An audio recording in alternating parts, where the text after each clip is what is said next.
Hello, my name is Alejandro Miranda. I'm a filmmaker, and you are watching The Layered Onion.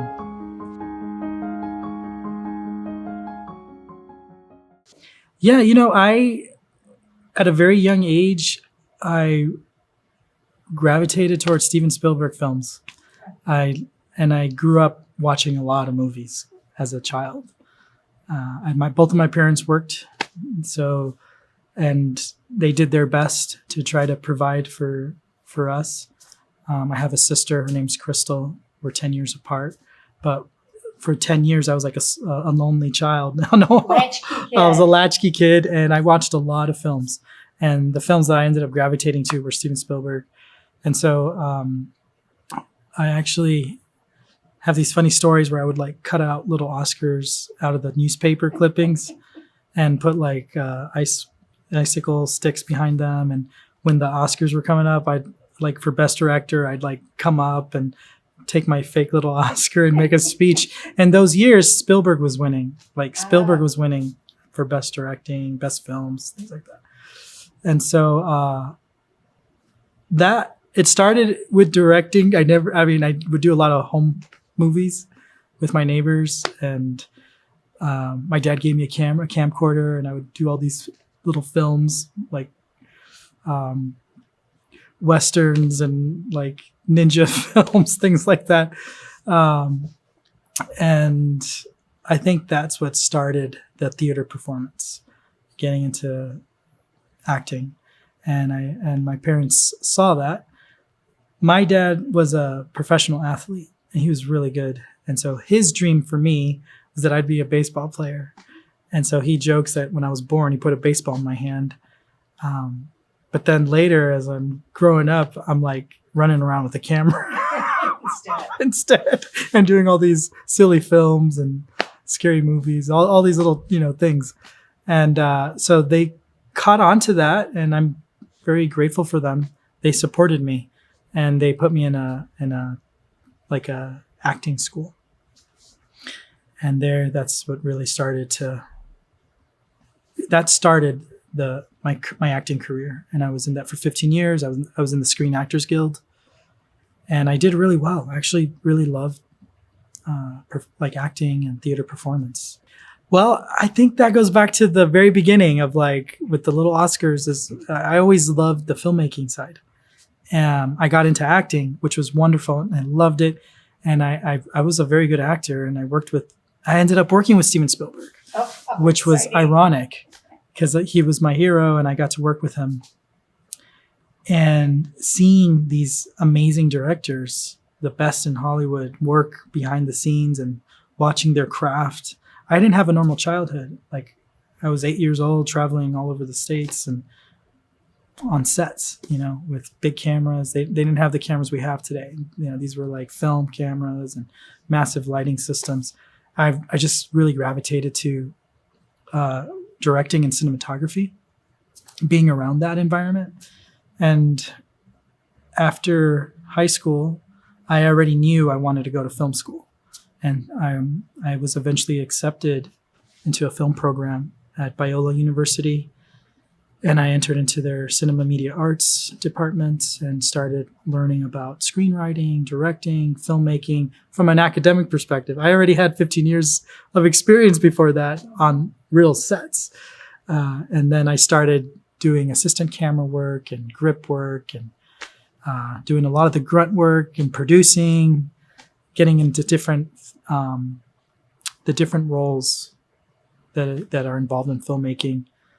And that was a lot of fun. I loved it. I ended up getting an internship at New Line Cinema. At the time, they were acquired by Warner Brothers.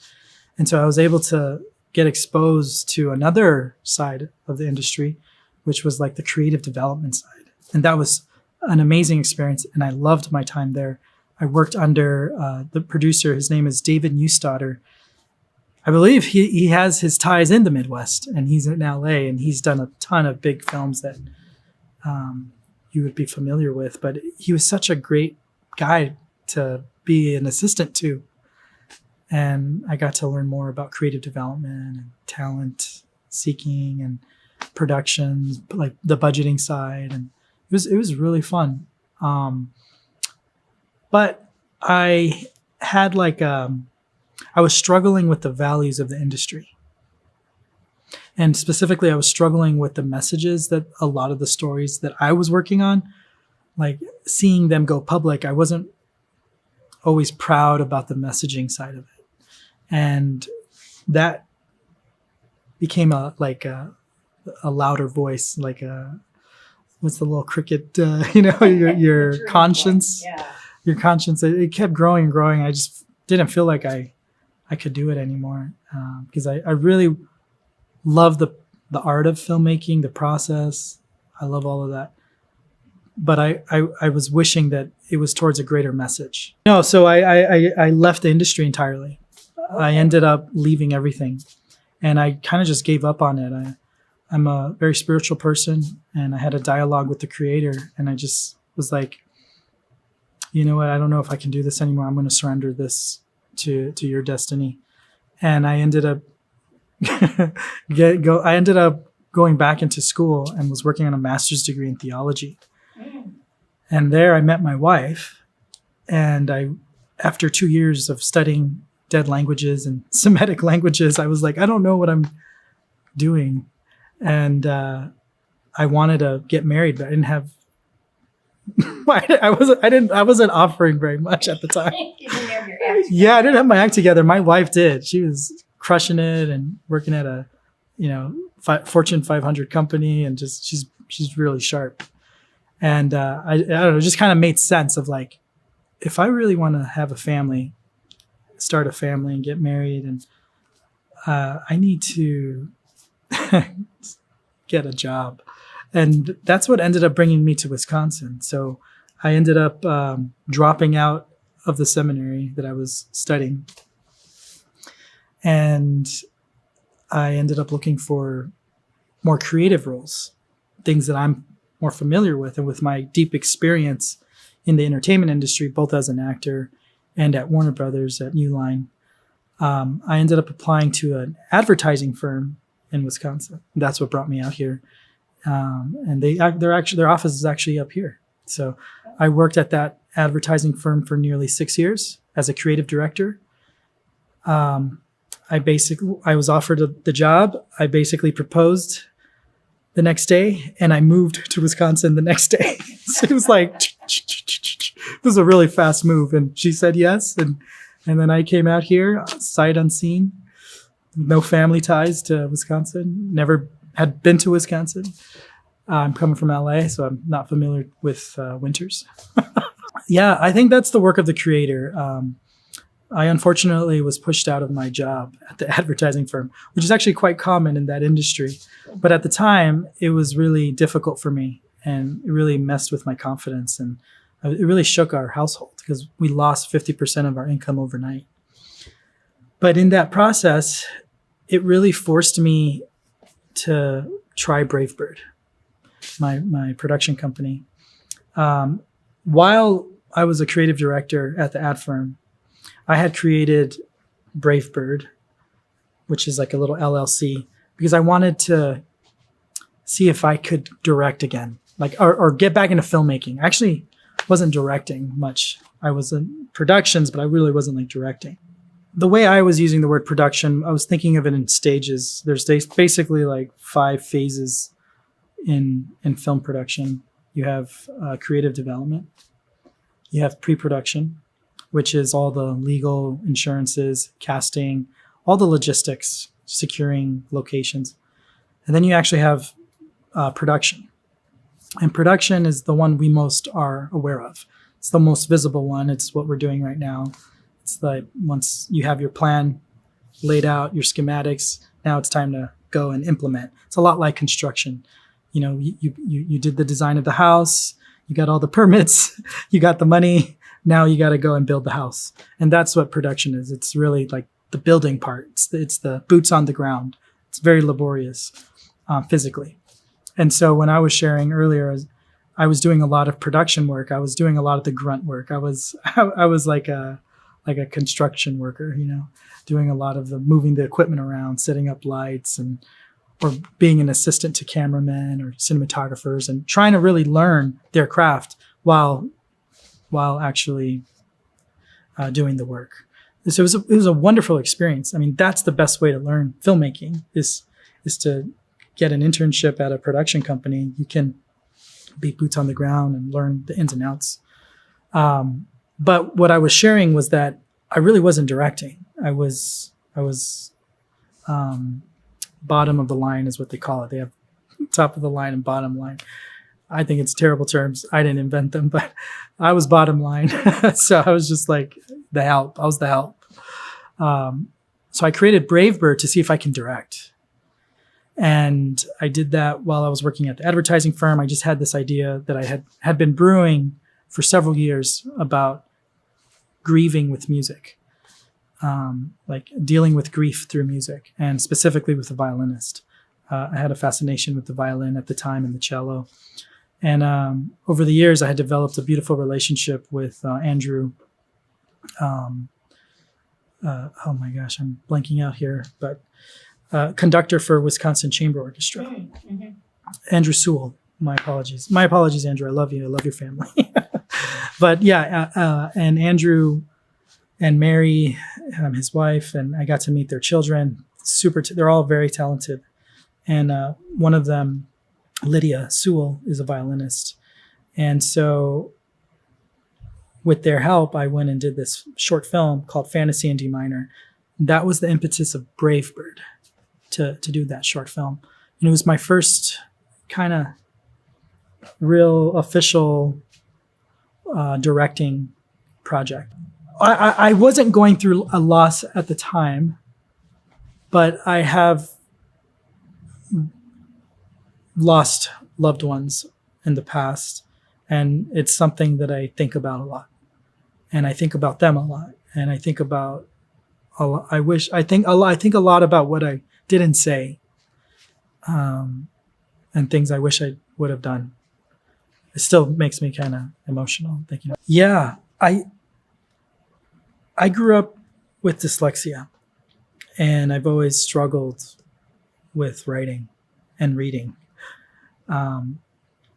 And my parents will joke that I learned how to draw before I could write. But what I realized over time is that the arts became a channel for me to communicate how I felt about the world or about my relationship to the world, myself, and others. And visual art specifically was the language for me, and filmmaking has become that language for me, that I really enjoy that process. I love filmmaking, and it's a way for me to communicate a lot of how I feel. And Fantasy in D Minor, I think, was definitely a cathartic experience in that way, in which I took a lot of those emotional, I don't want to call it baggage, because I think they're actually precious, but like those emotional experiences, I carried them with me, and I wrote this short film, Fantasy in D Minor, to express them through a narrative, through a fictional story. And D minor is one of the saddest notes in music, and so and then fantasy was this idea of like combining some form of hope and joy with grief, and so kind of bringing those two together.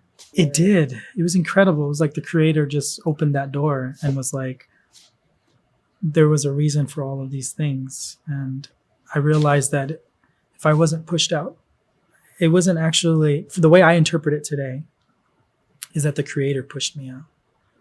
Because if they hadn't, I would still be working at that advertising firm, and I wouldn't be working on all these incredible films and stories that have tremendous transformative potential for our society.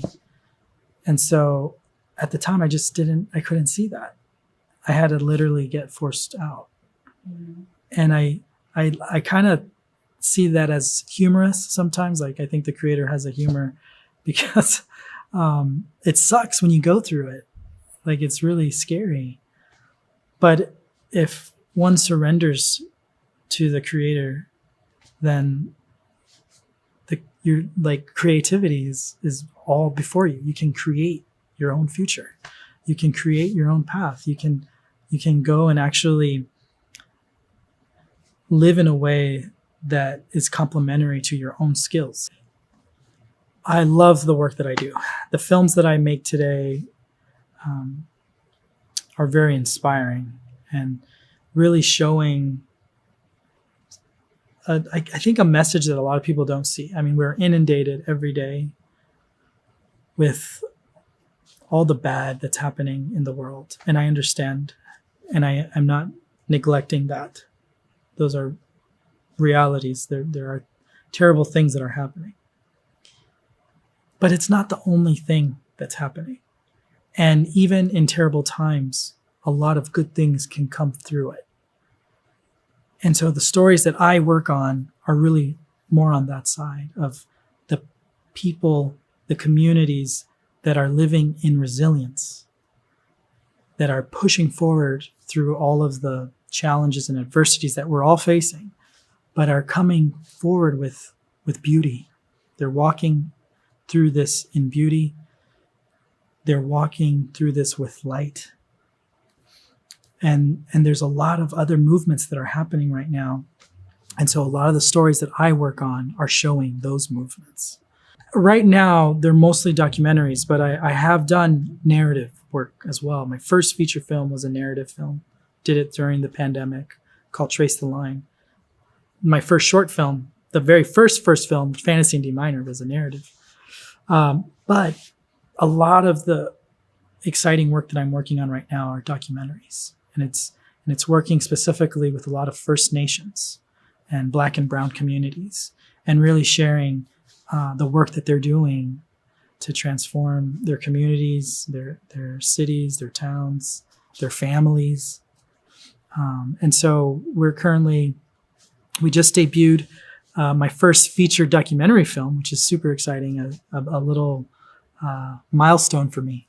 My first feature doc. It's called Sacred Wisdom, Sacred Earth. It's in partnership with the LOCA Initiative. And that was a 3-year project, filming over 3 years with over 8 First Nations in the Midwest. Incredible experience. Filmed over 4 seasons in some of the most beautiful locations in Wisconsin. That was a beautiful project.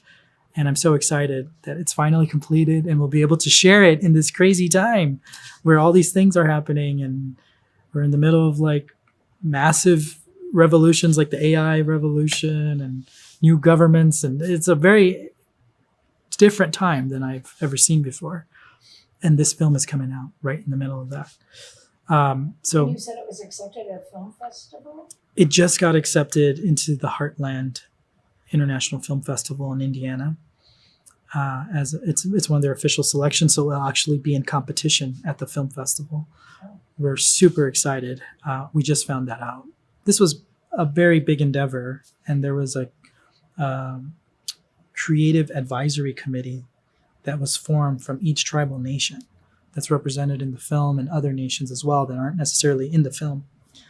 And so this was a very different way of filmmaking. We did this with community. We did this within community. So not only did we have to go through everything and try to bring it down to a digestible viewing time, but it also had to go through the committee to make sure that everything was being done properly, that things that are meant to be said are being said, and things that are not meant to be shared publicly are not. And so very delicate process with that project. I was fortunate to be commissioned by them and the University of Wisconsin-Madison to do the project.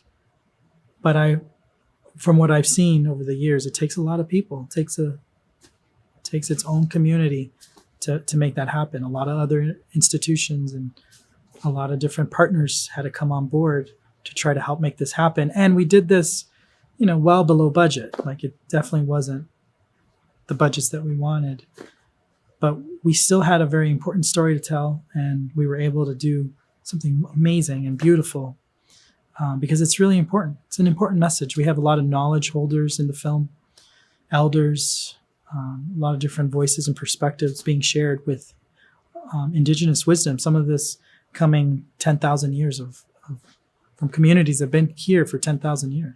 Man, I feel so honored. I think this is what the Creator made me for, because so much of our indigenous history, our oral history, has been like told in a very simplistic and often incorrect way.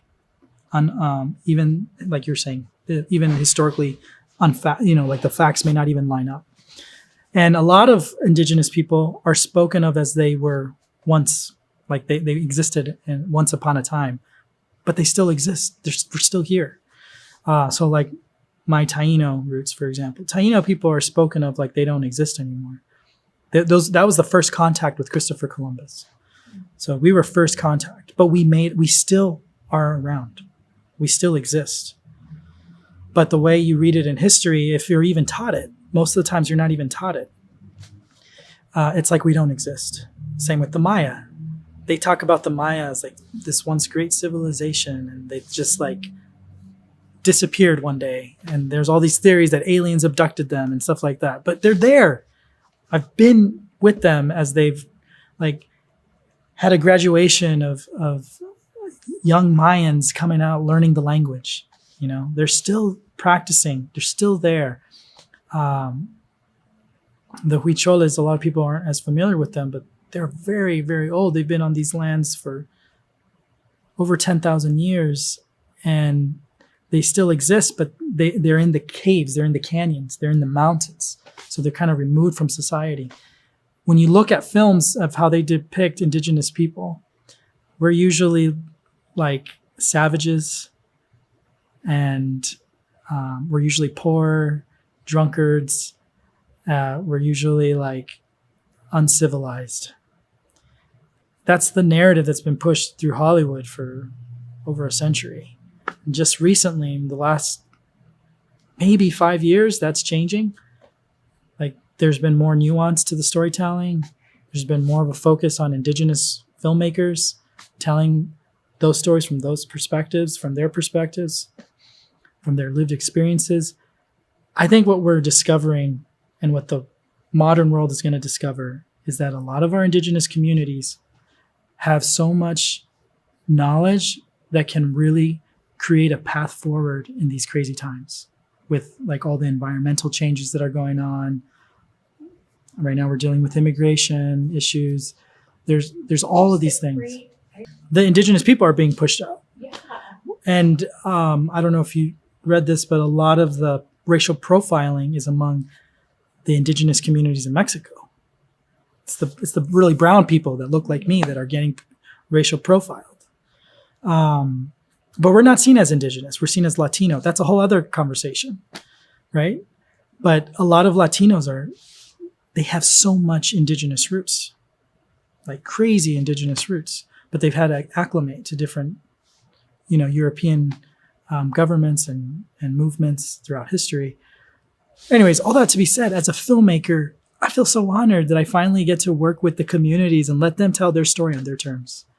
Let them share their knowledge on their terms. And I think now's the time. There's a lot of prophecies among Indian country, on all the different tribes. There's many prophecies about these times that we're in. They have subtle differences, but a lot of them talk about this time where there'll be two paths to take, And some are very specific. Like one is going to be the man-made technological path, and one is going to be connecting to the Creator and nature and each other, having kinship. Which path are we going to take? I think this is a rich time for indigenous communities to actually change the world. Some people would say that independent film has died or is dying, or, you look on Netflix or, Disney, whatever, you see a bunch of like remakes. They're all like remakes and Marvel films, and you don't see a lot of independent films these days. And the funding for them is less and less and less every year. Specifically for the project that I worked on, we know who our audience is. And so our first debut of this film It's going to be with the tribal nations. It's going to be with the indigenous communities. And we had a successful screening in the Menominee Reservation last month. And it was a beautiful experience. They had live dancing, catered food. There were probably over 100 people in attendance from the community, even though there was a lot of storms that week. And it was a beautiful time. You know, we got to speak in community with many of the people that were in the film were there. So that's one way that we're distributing it is first with the indigenous communities. And then secondly, the local initiative is working on presenting it at different venues, like the Racial Justice Summit. I believe they're going to be screening the film in September at the Racial Justice Summit. There's also a film festival route. As I shared, we just got accepted into a major film festival. And there are other institutions that want to bring the film. So like Harvard, Yale, Smithsonian, the American Indian Museum, I believe as well. So we have like different strategies for like, how are we going to share sacred wisdom, sacred earth? My hope is that through all those different approaches, that it'll kind of create the foundation for a much more larger global release that can be experienced across the world. For me, this journey has been healing because of all the amazing people I get to work with. Like a film requires a community to make it, especially the stories we work on. And so I think that's been the best part. Like all the elders I've been exposed to in different tribes across the US and the Southwest. And even though we have different stories, different creation stories, different belief systems, there's a lot of unity too. And like it feels like I have more relatives, you know? I think that's pretty cool. It's like I leave with relatives, you know? And I feel really honored with all the travel that I get to do, because I get to go to these really incredible spaces. Just being in the space is healing. I get to bring my family with me when I can. And I think that's always a beautiful experience to invite them to participate in my craft. They don't have to, they don't always do, but when they can, it's very rewarding.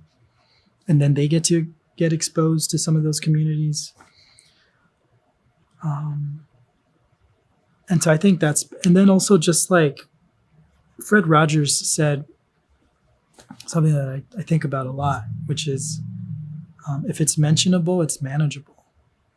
And I think that what I do is a lot of mentioning it, like just putting it in the light or talking about it without fear, you know, and it makes it more manageable. And it's not like, the narrative isn't, this is the end of the world.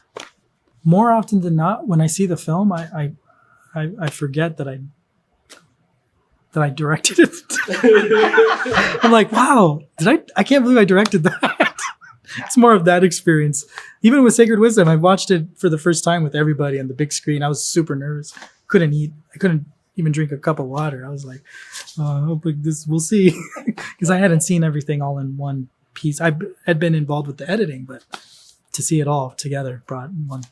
And it was amazing. And I had forgotten that I directed it. I was just enjoying the film with everybody. And that was a good experience. I was like, I think that's what it is for me. Like when I can like just be a viewer, an audience member, and take it in as an audience member, I think that's where I get a lot of joy. That's probably that. It's like that's the leap. It's like, oh, cool! I forgot I directed that. That's a really cool part of filmmaking is that you have to share. Yeah. It's not just about you. You can't make a film just with one. You could, I guess, try, but it does require a lot of specialists. A lot of people are involved, and I think that's the best part of it. It's like you really need a team. Mm-hmm. So you got to work as a team player. I have this methodology of filmmaking called cinema dignité, and a big part of that is bringing dignity to the people who are telling their stories. So it's just being transparent with them. There are no surprises. We show them cuts way before they're ready, and they see all these rough cuts and fine cuts and final cuts before it goes live. They know what's coming out. And I think that helps a lot. So they don't feel caught off guard or surprised of like, whoa, what the heck? And sometimes we actually have cuts where it's like, we're not entirely sure. So we want to see, what do they say? And that helps a lot, because then they'll be like, oh, you know what? You didn't quite get it right. This is what we're trying to do. And so sometimes you actually need that input. You need to be corrected to have like a beautiful piece that's accurate. And sometimes too, like there's just a different mentality. Like the West and indigenous mentalities are very different. In a lot of indigenous mentalities, there's this belief of like, there are things that are meant to be a mystery.